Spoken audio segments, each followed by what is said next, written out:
চলে এসছে তোমাদের দাদা, একটু মাংস আনতে গেছিলো। আজকে সানডে, তো সানডেতে মাংস না হলে হবে না। কি আনলেন অনিবু? চিকেন এনেছ? ডিম পেয়েছ? ডিম না হলে তো ছেলে আমার মাথা খারাপ করে দেবে। চলে যাচ্ছ? তো হচ্ছে কাজে,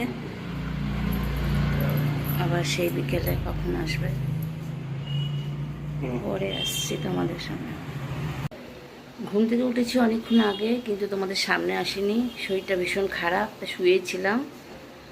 তো চাও খাওয়া হয়ে গেছে, তোমার দাদা আর আমি দুজনে চা খেয়ে নিয়েছি, দিয়ে বুড়িকেও দিয়েছি। দেখতে পাচ্ছ, আমাকে দেখে বুঝতেই পারছো আমার শরীরটা খুবই খারাপ। তো রান্না তো করতেই হবে। তোমাদের দাদা বাজার থেকে মাংস এনে দিয়েছে, তো দেখাই চলো তোমাদের। হচ্ছে ডিম ছাড়া তো ছেলে চলবেই না, ঘুম থেকে উঠে ওকে ডিম সেদ্ধ করে দিতে হবে। দেখো ডিম, আর দেখে চিকেন নিয়ে এসছে। তো আজকে চিকেন শুধু মাংসের ঝোল আর ভাত করবো, আর কিছু করবো না। ছেলে উঠুক, তো ছেলেকে একটু সাহায্য করতে বলবো, আমার কাজে একটু হাত লাগাতে বলবো।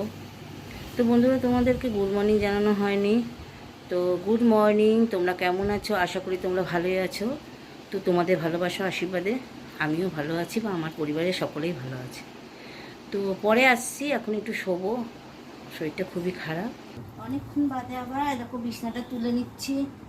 ছেলে এখন ঘুম থেকে উঠলো, তো বিছনাটা গুছিয়ে পরিষ্কার করে নিই।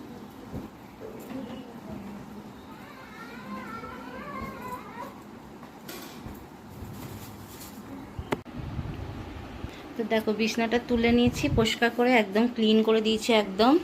এবার ঘরটা একটু, আর এই দেখো তোমার অবস্থা কি করে রেখেছে, এটাও আমাকে পরিষ্কার করতে হবে। দেখো আবার ঘরে বিছনা ঝেড়ে সেগুলোকে একটু ঝাড় দিয়ে পরিষ্কার করে নেবো। তো অনেকক্ষণ শুয়েছিলাম, ব্যথার ওষুধ খেলাম, তারপরে একটু মাজার ব্যথাটা কমেছে। তো কমার পরে আমি আমার সব উঠে পরিষ্কার করলাম। ছোটো ঘরটাও পরিষ্কার করতে হবে। তো দেখো ওই ঘরটাও কেমন নোংরা, দেখো পরিষ্কার করতে হবে, জামা কাপড় ঢিপ পড়ে রয়েছে। তো ছেলে ওই ঘরে তখন করুক, তো পরে পরিষ্কার করব। তো আগে এখন আমি পরিষ্কার করে নিই, তারপরে পরে আবার আসছি তোমাদের সামনে। তো তখন তোমাদের দেখিয়েছিলাম অবস্থা ছিল, তো এখন মোটামুটিভাবে একটু গুছিয়ে নিয়েছি, তা একটু দেখতে ভালো লাগছে যা অবস্থা ছিল। আর ওদিকে দেখার জন্য সে কম মশলা দিয়ে চিকেন করে রেখে দিয়েছি, পেঁপে আর আলু দিয়ে। আর এদিকে দেখো, দেখতে পাচ্ছ ভাতও।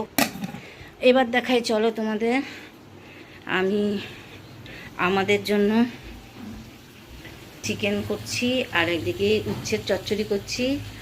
তো রান্নাটা শেষ করব, তো যাব রান্না শেষ করে স্নান করতে যাব। স্নান করে তারপরে তোমাদের সঙ্গে দেখা হবে না, একটু রেস্ট করব, তারপরে খাওয়ার সময় আবার তোমাদের সঙ্গে দেখা হবে। দুপুরবেলায় এসছিলাম তোমাদের সামনে, তো তারপরে আর আসা হয়নি। আসবো বলেছিলাম, কিন্তু শরীরটা একটু খারাপ করায় তো শুয়েছিলাম, তা আসা হয়নি। তো তোমাদের দাদাও এসে খেয়ে চলে গেছে। তো এখন যাব ছেলেকে টিউশন ব্যাচ থেকে আনতে।